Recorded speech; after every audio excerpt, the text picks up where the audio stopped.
Hey everyone, I am Nazrana and welcome back to my channel. If you enjoy resin art videos like this, then don't forget to like, share and subscribe. So let's start today's resin art process. सबसे पहले मैंने measuring start करी, मैंने weighing machine on करी, उसके ऊपर glass रखा और जब डिस्प्ले पर 1 ग्राम शो हुआ तो मैंने टायर बटन प्रेस करके उसको ज़ीरो कर दिया। उसके बाद मैंने रेजिन लिया जो कि 2:1 रेशियो वाला रेजिन था। सबसे पहले मैंने रिक्वायर्ड क्वांटिटी में रेजिन ऐड करी और फिर उसके अकॉर्डिंग हार्डनर डाला। अब मैंने इसको मिक्सिंग स्टार्ट करी। मैं आपको थोड़ा फास्ट दिखा रही हूँ बट एक्चुअली रेजिन को इतना जल्दी मिक्स नहीं करना चाहिए। रेजिन और हार्डनर को स्लोली और प्रॉपरली मिक्स करना बहुत इंपॉर्टेंट होता है। अगर मिक्सिंग प्रॉपर नहीं होगी तो आपका पीस क्योर नहीं होगा और ख़राब भी हो सकता है। इतनी क्वांटिटी रेजिन के लिए इतना थोड़ा पिगमेंट इनफ होता है। पिगमेंट ऐड करते टाइम स्टिक्स और कप को साइड से भी अच्छे से स्क्रैप करना होता है ताकि कोई पिगमेंट अनमिक्स ना रह जाए। मिक्सिंग स्मूथ और इवन होनी चाहिए। अब मैंने इस रेजिन को मोल्ड में पोर कर दिया। उसके बाद मैंने क्रिस्टल स्टोन्स ऐड किए हैं। मैंने ये स्टोन्स दोनों एजेस पर प्लेस किए ताकि एक एलिगेंट लुक आए। स्टोन्स प्लेस करने के बाद मैंने हीट टॉर्च से यूज़ करी और सारे बबल्स रिमूव कर दिए। फाइनल टच के लिए मैंने बबल रिमूवल स्प्रे भी यूज़ कर दिया।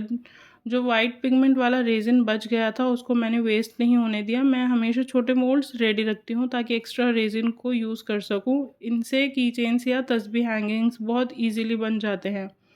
अब मैंने एक एम्ब्रॉस्ड गणेश जी स्टिकर लिया। मेरे पास ऐसे बहुत सारे स्टिकर्स ऑलरेडी होते हैं। इनको यूज़ करना काफ़ी इजी होता है। बस कट करो, पील करो और स्टिक कर दो। क्विक और नीट कस्टमाइजेशन हो जाती है। इस फ्रिज मैग्नेट के लिए मुझे कस्टम टेक्स्ट भी चाहिए था तो मैंने अपनी क्रिकेट मशीन यूज़ करी। ये ऑर्डर किसी ने अपनी फ्रेंड के बर्थडे गिफ्ट के लिए दिया था।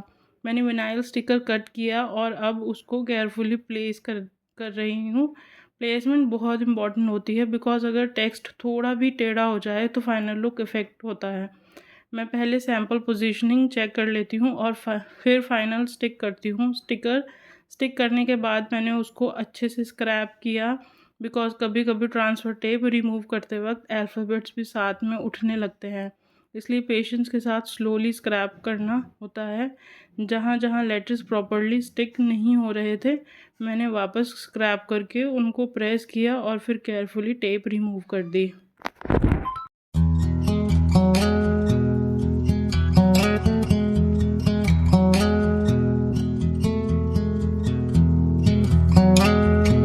अब मैंने गोल्डन डेको मार्कर यूज़ किया। ऑनेस्टली मुझे इसका इफ़ेक्ट पर्सनली बहुत पसंद है। इस मार्कर से मैंने स्टोन्स और एजेस पर डिटेलिंग करी। इससे एक ब्यूटीफुल शाइनी गोल्डन इफ़ेक्ट आता है और ये स्टिकर के कलर के साथ भी परफेक्टली मैच कर रहा है। उसके बाद मैंने क्लियर रेजिन दोबारा मिक्स की और उसकी टॉप लेयरिंग पोर कर दी। वैसे मुझे रेजिन क्योरिंग टाइम को लेकर काफ़ी क्वेश्चंस आते हैं तो मैं आपको शॉर्ट में बता देती हूँ। 2:1 रेशियो रेजिन को जनरली मिनिमम 12 आवर्स लगते हैं क्योर होने में। अगर 12 आवर के बाद भी आपको लगे कि रेजिन प्रॉपरली क्योर नहीं हुआ है तो उसको और 12 आवर्स के लिए लीव कर दो। और जो 3:1 रेशियो रेजिन होता है ना वो कंपैरेटिवली ज़्यादा टाइम लेता है। कभी कभी उसको फुली क्योर होने में अराउंड 18 से 48 आवर्स तक लग जाते हैं। अगर आपको सेकंड लेयरिंग करनी है हो तो 2:1 रेजिन में आप 12 आवर्स के बाद भी नेक्स्ट लेयर कर सकते हो। रेजिन क्योर होने के बाद मैंने डेबरिंग टूल यूज़ करके एजेस स्मूथ करी। इस टूल से extra rough edges easily remove हो जाते हैं। नॉर्मल नाइफ़ या कटर से करोगे तो एजेस डैमेज भी हो सकते हैं। डेबरिंग टूल से फिनिश काफ़ी क्लीन आती है। उसके बाद मैंने एजेस पर अगेन गोल्डन मार्कर यूज़ किया बिकॉज मुझे पर्सनली इसका फाइनल इफ़ेक्ट बहुत क्लासी लगता है। बाकी क्रिएटिविटी टोटली आपके ऊपर डिपेंड करती है। आप कौन से कलर्स यूज़ करते हो, कौन सा डिज़ाइन बना रहे हो और किस टाइप का प्रोडक्ट क्रिएट कर रहे हो। बट रेजिन आर्ट में सबसे इम्पॉर्टेंट चीज़ होती है प्रॉपर मेजरमेंट और प्रॉपर मिक्सिंग। अगर मेजरमेंट में थोड़ी सी भी मिस्टेक हुई तो पीस ख़राब हो सकता है और अगर मिक्सिंग अच्छे से नहीं हुई तो क्योरिंग इशू आ सकता है। सो ऑलवेज़ मेक श्योर कि रेजिन और हार्डनर एग्जैक्ट रेशियो में प्रॉपरली मिक्स्ड हो।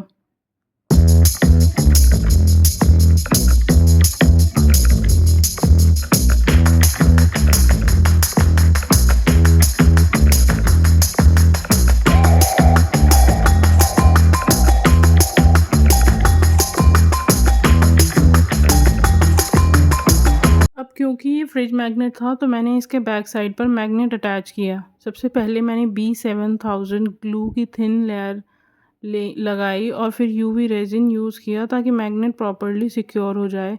बस एक चीज़ का ध्यान रखना कि रेजिन मैग्नेट के ऊपर ना आए, और ऑनेस्टली मैं यूवी रेजिन को सनलाइट में क्योर करना प्रेफर करती हूँ। यूवी रेजिन लेयरिंग के लिए परफेक्ट होता है, बट मोल्ड्स में मुझे पर्सनली इसका रिज़ल्ट अच्छा नहीं मिला। मेरे काफ़ी पीसेस एक्सपेरिमेंट करते वक्त स्पॉइल भी हुए थे।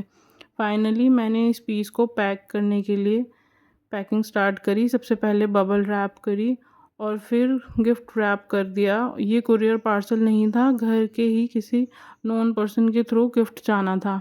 एंड फाइनली पैकिंग कंप्लीट हो गई और ये beautiful fridge magnet ready to dispatch हो गया। अगर आपको मेरी आज की वीडियो